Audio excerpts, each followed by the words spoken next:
How about for you, Jamie? It's different, sort of different, running a studio. Yeah.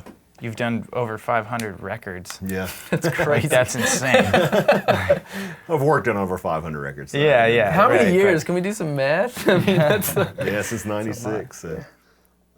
talk. I'm doing some math. That's a lot of projects. But yeah, as far as doing, as far as building my business, a lot of it's luck. Honestly, starting out, when I started out, things were different. Just like Tommy was saying, the scene was different. My local scene, there wasn't a lot of engineers that even understood or knew, the younger metal and rock production, who even liked it. Most of the people at that time, studio equipment was expensive. They wanted to, all the guys, they were doing beach music and country and things like that.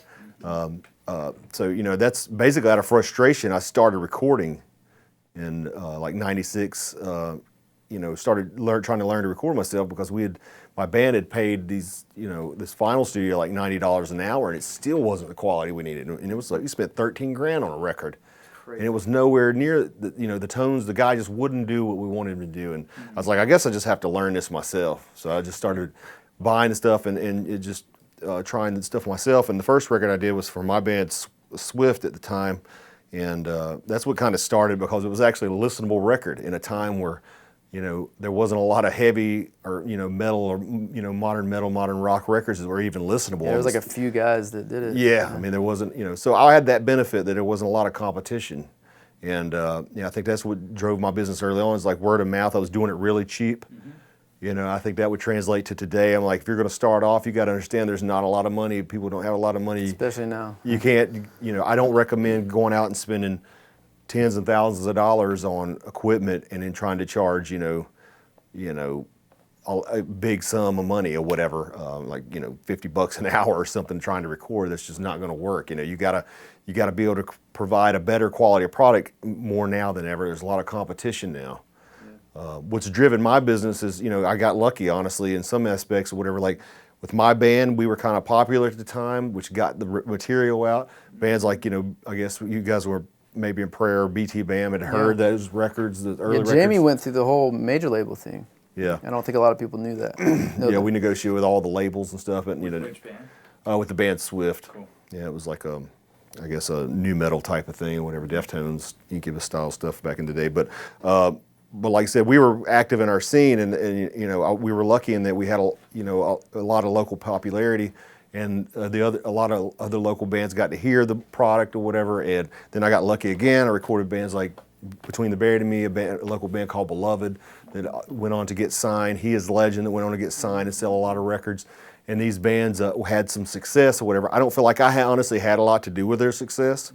But the fact that they were successful and they got the product with my name associated to the product out there, then other people were, they're like, hey, we like the way this sounds, or hey, this guy was a part of this band. Maybe if we work with him, we'll become successful. And it's kind of silly or whatever, because there's not a real tangible in that, in my perspective, because I didn't do the traditional production like where I help people write hooks, or I didn't help BT Bam write anything, in terms of like a commercial producer, but my name was still, I tried to give them a decent sonic translation of what they did. And, if the people like that sound and they just assume that, hey, I can help them achieve their success.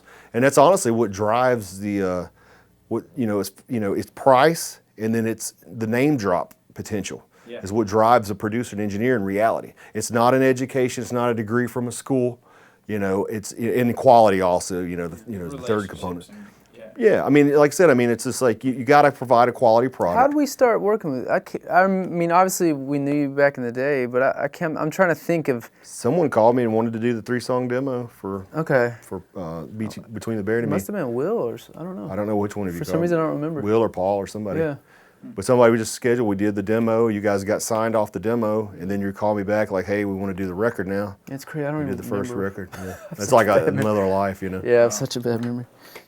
We got a question from Nick. Any tips on finding other musicians interested in doing, music professionally? I mean, other than like there's so many obviously tools Craigslist? now. Yeah. I mean, back when we started, it was just like a friend of a friend. You had your small core of friends, and luckily there were some dudes in there that could play. Yeah. So now it's you have the internet, and they don't even really use chat rooms anymore, but Instagram, Facebook, all that.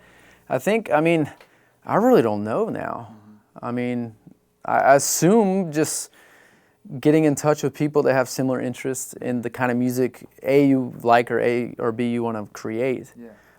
But I know that's tough in some cities. I know a lot of people live in towns where they don't have a friend that can shred on guitar and write music with them. It's tough. Yeah, from the clients, I do a lot of younger bands, a lot of startups, and it's usually just a group of friends that kind of like, hey, let's get together and play.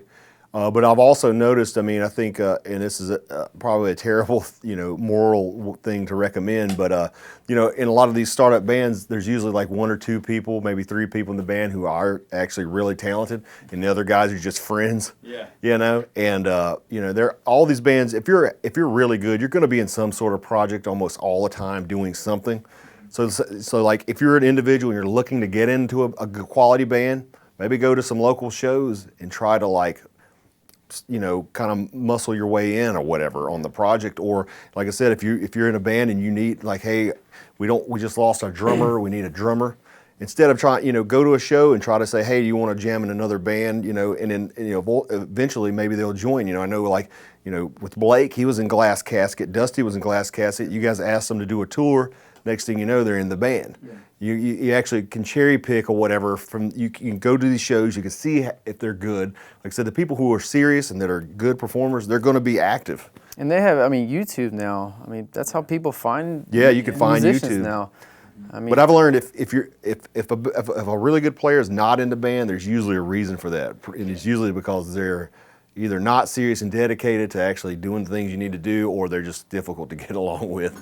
That's a huge thing. Being in a band, you're really living. You have 4 or 5 other roommates. Yeah, that's a number one consideration. Beyond even the playing. It's like you have to find. There's so many factors to a solid band. You all have to get along. You have to write well together.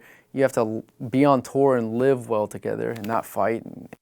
And then you're part of a business, so you have to make business choices together that don't, conflict with each other.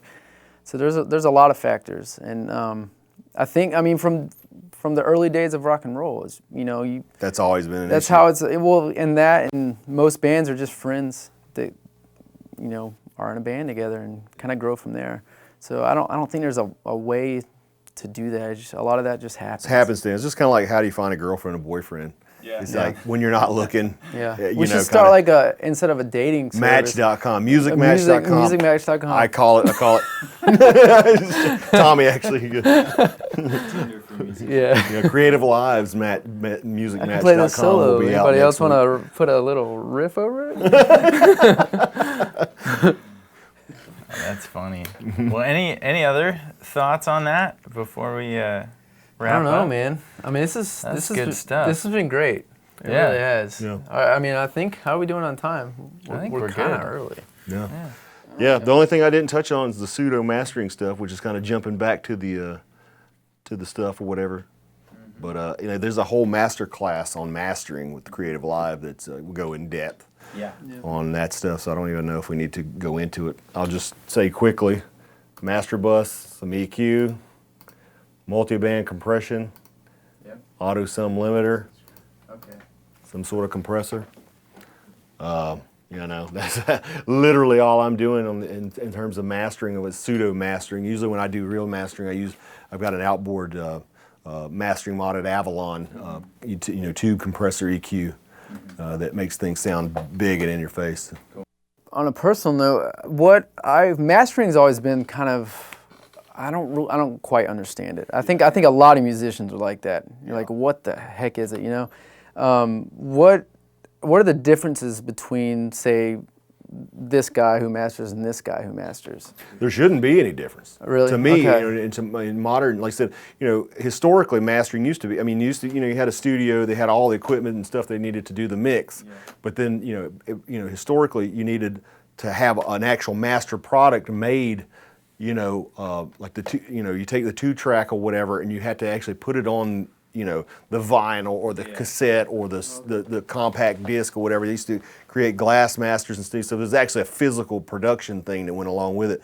But it's actually, all mastering is opposed to mixing. Mixing's working with the overall multi-track files. Mastering generally speaking, deals with the final mixed stereo files. It's just basically the final polish, the final left and right. Yeah, the left and right final. Basically the standardization of levels is the way I look at it, not the maximization of levels, but the standardization of levels, the standardization of the EQ, so you have consistent playback from system to system. So you have industry comparable volume. I mentioned earlier, there's issues with loudness wars or whatever, where there's people who want, they just keep pushing the volumes up. There's an industry standard of -10 RMS for most rock and metal nowadays, which is pretty. There's not a lot of dynamics in that. It's pretty loud. But there's there's other producers and mastering guys who can get a pretty decently clean mix even into the -8 RMS territory, which is really loud. And in my opinion, fatiguing on the ears. I like to be -10 or lower. Like I like the '90s. It was like -15. Do you know, as far as like, let's say electronic music, like drum and bass, is that like a similar volume, or do they normally push it They can harder be because loud. it is like a more dance-oriented form of music? Yeah, it's quite Okay. loud. I mean, there's a lot of stuff. I mean, most modern stuff. I mean, it's the labels like the general public. I mean, the notion is louder is better. Yeah. If you did an A/B comparison, they're always going to be like that one sounds better. But in reality, it doesn't, because all they got to do is take the same mix at a lower level and turn it up, and it sounds the same. That's the crazy thing. I mean, even like that part earlier, like we didn't notice that snare, that frequency, but the second you point it out, it's like, it's there. But I mean, like even, like let's say I have my iPod on shuffle and something super modern comes on, and then Alice in Chains Facelift comes on. It's like so quiet, but you crank that thing, it's perfect. It's the most. I love that. I love that recording. Because you have dynamics. You have. But your brain plays that trick that's low quality just because they were back to back and one was quieter. That's the problem. And that's what something started, that's always it's confusing. That's what started the war. You know what I'm saying? Yeah. It's just there's a perception as an A/B comparison. Like when you compare this record to this record, everybody wants their record to be more brutal or more. It's particularly rock and metal. They want it to be louder, more brutal, and it's by immediate A/B comparison. It is if it's louder. It seems more punchy, it seems more, but in reality, like I said, I mean, if you listen to, for me, especially being older, if I listen to more than 10, 15 minutes of this -8 RMS record stuff, it's just like, it just grinds on the high-end frequency of my ears, and it's just like, I don't even want to listen to it anymore, And, it's definitely not a pleasant thing. But having said that, as a master engineer, I have to adhere to the standards, and I get requests for those loud records all the time, so I do them. What about when a band requests the opposite? I do it. Like I said, I'm whatever the artist wants or whatever. Usually, I try to recommend. I'm a big fan. I'm trying to push. I always start with the overall. The majority of records is -10 RMS or whatever, and there's an EQ curve that's pretty consistent, standard, that translates well from system to system. Be your car systems, your boom box, your the earbuds, things like that. Like you want a good sound on all that, not just a hi-fi system. Yeah. You want it to sound good on lo-fi systems. You want it to sound good on where people. The average person is not listening to it. Yeah, on absolutely. Right. I mean, like when I get in your studio, like the mornings you're not around, I'm just listening to my music. I'm just like, this sounds so good. Like, Yeah. I mean, I wish I had. And people don't have that. Yeah. I mean, and it needs to sound good on those systems. At Yeah. the same time, it needs to sound good on the lo-fi stuff. car too, stereos and. And that's the job of a mastering. You use mastering, multi-band compression to kind of tighten up the low mids, make small, minute adjustments that would actually make sure that hey, this sound that sounds so awesome in this full range system is going to sound comparable in the boombox. Because boomboxes, all the consumer boomboxes, they have in the Beats headphones, they have this crazy amount of low end boost and high end boost. You got to compensate for that. And honestly, sometimes we're going to have to like tone it down a little bit for these hi-fi systems, so that because if you have loads of bass and loads of treble in the hi-fi systems, and it sounds great because this hi-fi system can handle it, and then you play that same recording on some Beats or cheap Sony boombox with max bass or whatever it is, it's going to sound purely muddy. So sometimes, like, man, I'd like to have this low and this crazy sound for high side, but most people are going to be listening on Beats, on the earbuds, on the Sony thing, on their car, let me turn the lows and highs down and sacrifice this hi-fi sound so that it actually sounds good, or where most people are going to be listening. And I think, for the mastering engineer, that's usually what you're thinking about. A lot of people can do some pseudo mastering and it'll be sufficient or whatever, but like I said, it's always a good idea to get another professional to kind of, check it out, get their, opinion or whatever, and their expertise. It takes, I think, with me, it's like the whole typing thing. Like I said, I can hear frequencies. Some people can send me a thing. I didn't notice any of that stuff you said at first. Yeah. I mean, those notes. But some people can send me a record to master or whatever, and it's like, it's very close, but it's like, man, it's just got too much sizzle. And, I just know instinctively from experience, that, it's going to have too much sizzle. That's going to sound harsh in some systems. So, and it's something that they could have just gotten, and it's the same thing with me. So, when I master, I want to take a couple of weeks off while we're tweaking the record out and stuff, take a break from it so I can come back with more objectivity and listen to it and, and think of it from a mastering perspective, not a mixing perspective. Oh, okay.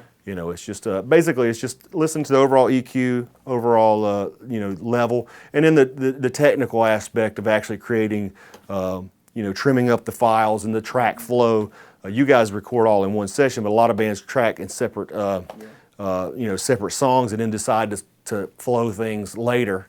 So they would deal with that, and then burning the master CDR, including the CD text with the ISRC codes.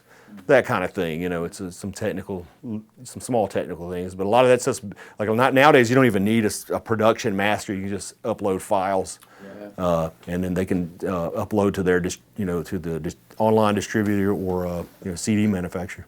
Yeah. So. Awesome. Any closing thoughts? I don't know. It's been insane. I'm tired. It's been a whirlwind, but Yeah. I mean, I'm hoping. You've been talking. You guys have, literally shared 500 records worth of experience and doing stuff wrong and figuring out how to do it right. Doing stuff wrong is key. Yeah. Everybody, that's on your level and musician's level. You have to mess up. And that's what's awesome about Creative Live. Like you can take, I've learned from trial and error.